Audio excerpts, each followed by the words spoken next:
some fire officials were on location and knew the fire in the wind direction.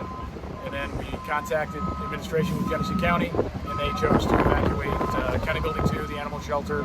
The jail remains to be a shelter in place, and we continue to monitor the air quality inside the jail. Yeah, I mean, we're estimating. It's tough to estimate this as far as how to gain access to the fire and get water on the fire, but I think it's at least about another 6 hours that we think that we're going to be combating, at least 6 hours combating the fire. And with the disruption, it's unfortunate, but West Main Street closed is going to have to stay closed for that time frame. Well, obviously, the firefighter safety is the most paramount, so gaining access to that type of fire, I think it had a pretty good growth pattern to it, so it was already well involved.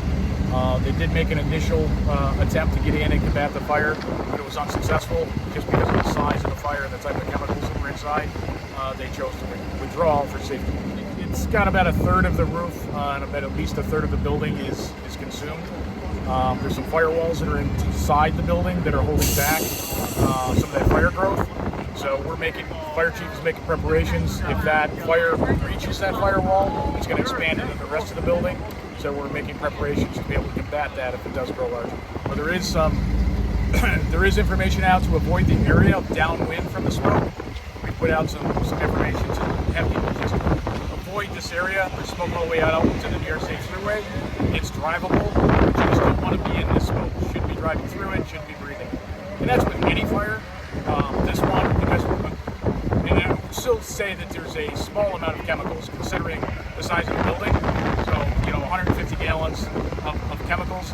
By now, those chemicals have been consumed by the fire.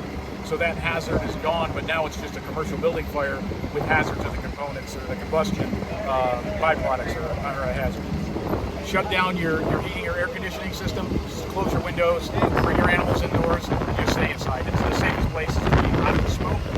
Don't go out and get in your car and breathe it. Just stay in your house for the next few hours until this smoke can dissipate.